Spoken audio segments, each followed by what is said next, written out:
It's Brian McVickers with Expedition Portal. We're in town in the Pigeon Forge area for the Great Smoky Mountain Bronco Stampede. We're here with Expedition Portal and Hankook Dynapro Tire. It's Sunday after the event, and we looked for some adventure, which led us to the Great Smoky Mountain National Park. We did an off-road trail through the mountains, and that led us to the Dragon, 318 turns and 11 miles. So this morning we left Pigeon Forge.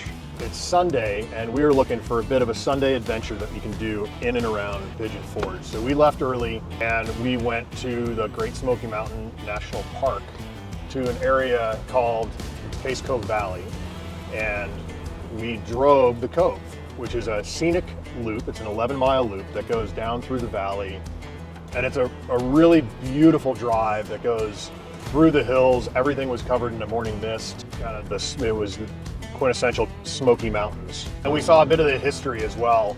There are a few buildings left, but it used to have 800 residents down in the valley, and a town that went along with it, complete with schoolhouses and churches and homes, log cabin homes.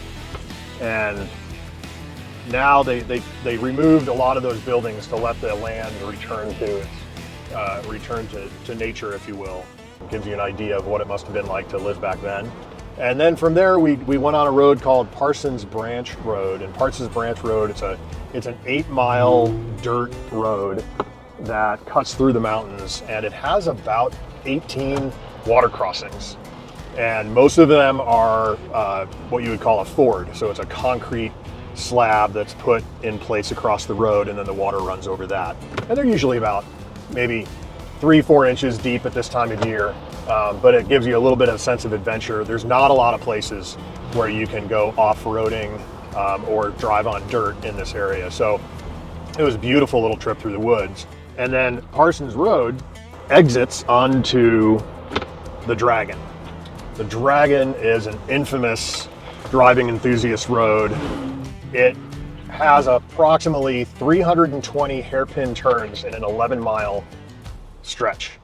And right now we're on the Hankook Dynapro AT2 Extreme all-terrain tire. And it's not the tire that you would really think that you would use on a section of road like this, but it's kind of showing the versatility of an all-terrain tire. One of the benefits of this tire for these conditions is that the AT2 Extreme has a relatively high carbon content, carbon black content, so a higher carbon content compared to the silica content, a little bit higher ratio for the carbon. And what that allows is it stiffens the tire a bit. And off-road, it really adds to the durability. It prevents chunking and slicing and cracking. And on-road, it gives you a little bit sharper engagement with the road. So it's a very grippy, very responsive tire in these conditions, thanks to that additional carbon black.